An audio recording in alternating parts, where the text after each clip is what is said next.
Hello, good afternoon, everybody. I'm really delighted to be here today to have a chance to talk to you, share with you from my career journey, what I have learned so far and what I would like to tell myself if I could rewind the years. I would like to take you to the Tribeni who was 12 years old. And this specific event that I'm going to take you to is when she had to undergo an emergency operation at that age. So here was the doctor telling my mom that I will get operated within the next 4 hours. Otherwise, my life is at risk. And I not knowing how to react because my mother already started crying. I was very close to my father and he saw me get nervous too. So he told me what was general anesthesia, what it would mean, and how that the entire operation, I would not know anything. And once the operation is done, I'll be completely fine. I believed him completely. And I said, okay, in that case, Daddy, can you get me these textbooks from home? Because, I am not well prepared for the particular subject, which was history. And my exams were less than a month away. Obviously, I was foolish to completely believe, and he did put my nerves to rest. But why am I telling you this incident?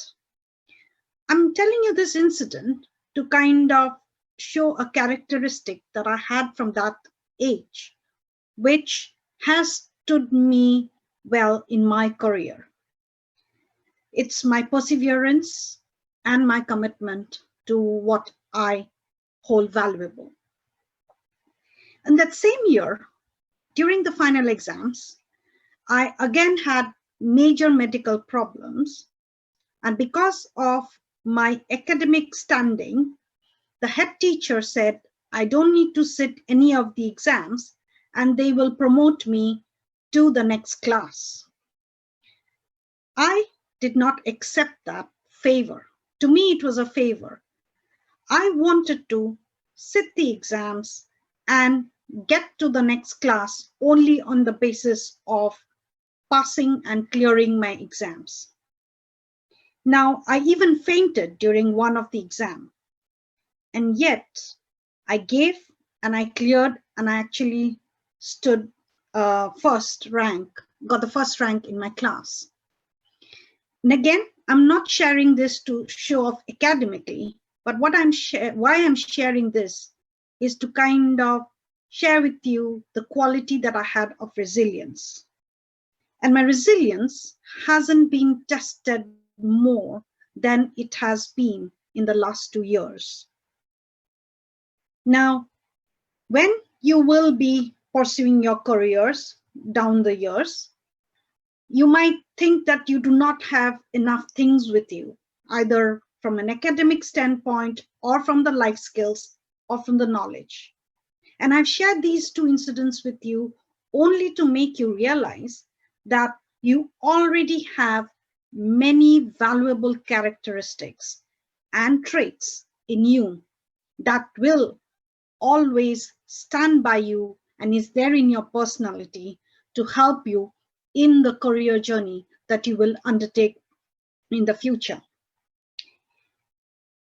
After those couple of years, I lost my father at the age of 15.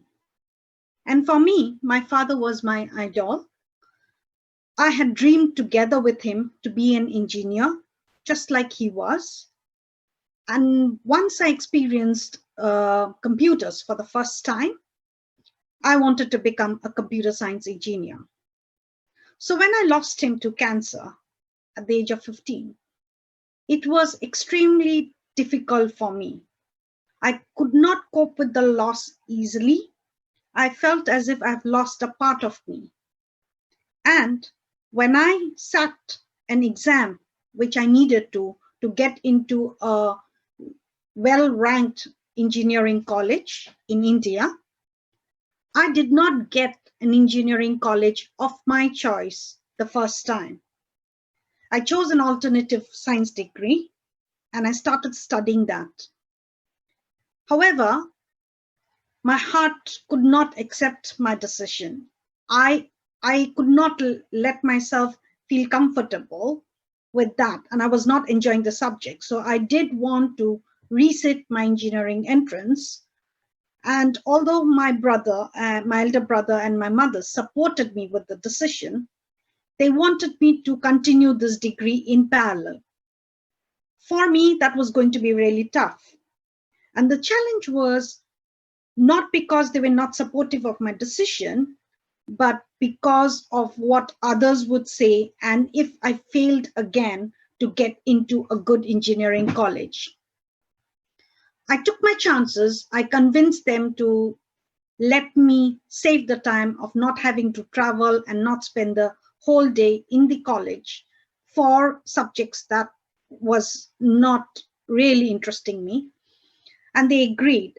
And while it was very tough because of the challenge I had from the society, including people commenting that I did not care about my widowed mother and I was making life difficult for her, I persisted.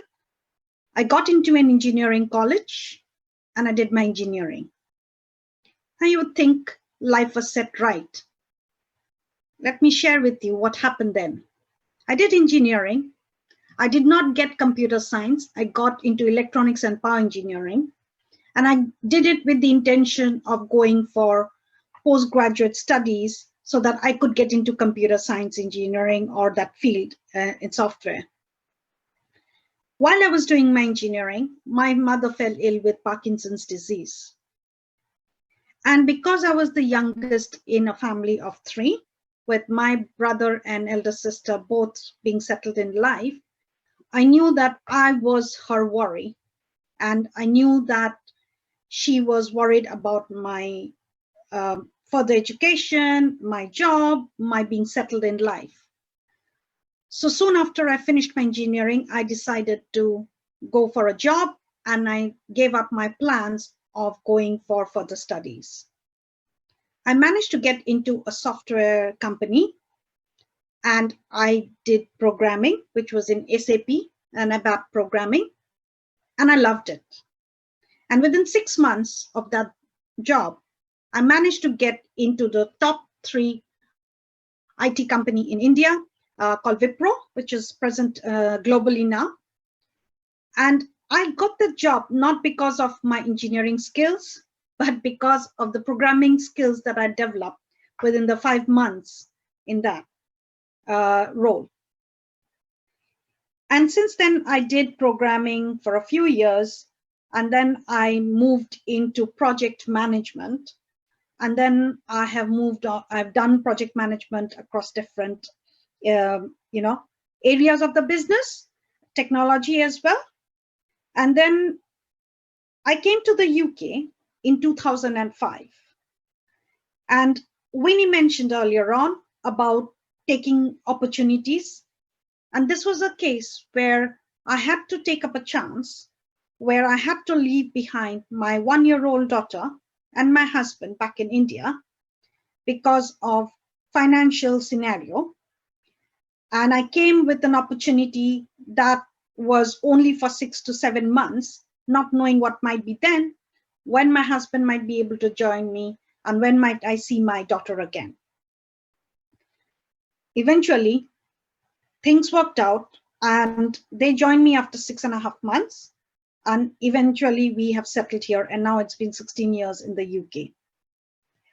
So a couple of things that I would like to share with you since then. And you might think, okay, I was an engineer, then I have moved on to project management. As Jessica mentioned, I'm now into an inclusive impact and sustainability team. And how did I land here? As I was doing some of these roles, I realized that I am not someone who just likes doing my core job.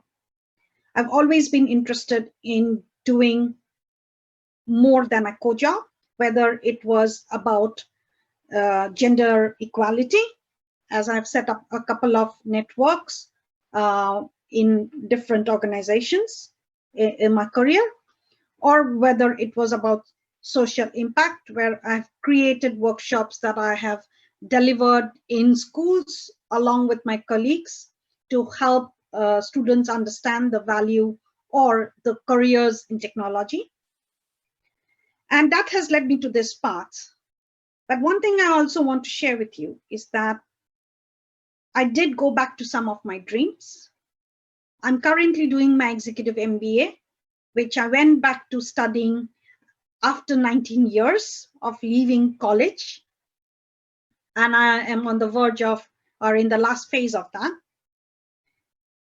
And so the attributes or characteristics that I would like to tell my younger self are the mindset and trying to have a growth mindset, because life will throw challenges at you at different points of time, different kinds of challenges, and how you deal with the situation is purely on the basis of your own mindset. The second one that I would say that I would like to have in my toolkit always is courage. And courage is because not always things that will happen to us in life will be fair. Not always everybody might behave to you fairly, but it is upon us to have the courage to find a way to have our own voice, to speak up, and to respect ourselves and show others that we respect ourselves.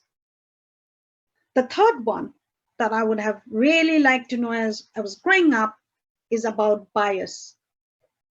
Because of the environment that we grew up in, the things that we see as we grow up, etc., influences us so deeply, and that roots how we look at and how we make assumptions about others, and that really drives so many of our decisions, of our interactions with our colleagues, etc.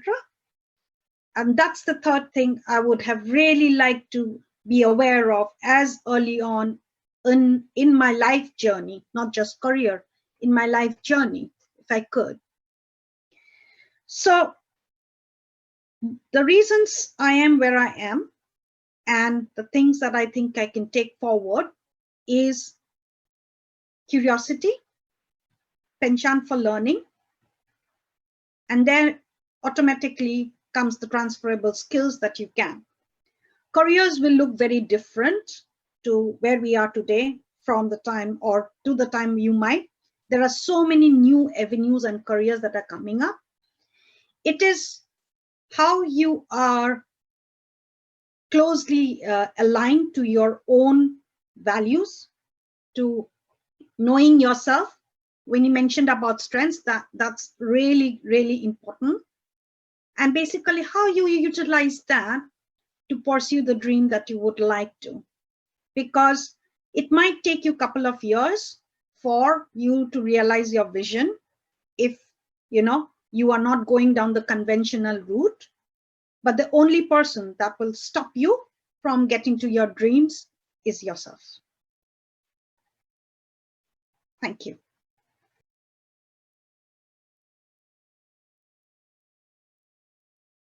I do think that there will be, and again, obviously not knowing the local community, it's very difficult for me to say, point you exactly. But in today's day and age, I'm really sad to hear that you're not getting the support technique to go into a pure tech career. What I would also like you to seek and see is what other avenues do you have, because it doesn't mean that the only way you can get into a tech career is through having an engineering degree or things like that. You might go into technology through user experience, which is quite an art associated, your creativity coming into picture, etc.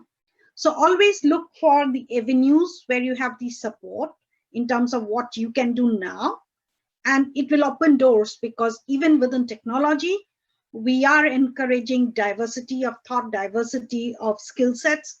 Diversity is really important to basically produce the outcome or output that will cater for many. So please do not get disheartened if you're not getting the support. There are many different routes that you can get into technology as a career. I'm glad you think I'm confident, because I still get my butterfly moments even now and even these days. I would say my confidence came firstly from the support and encouragement that I had of people around me, people who had faith in me and let me then develop that faith. And that has helped me along a lot of the way, because there has been many different moments in my life when I have doubted myself, I've doubted my capabilities. And therefore, it's because of the support I've had, whether it's my family, whether it's my network, whether it's my mentors, that has helped me to kind of, be able to pick myself up in those moments of doubt and still try to pursue ahead.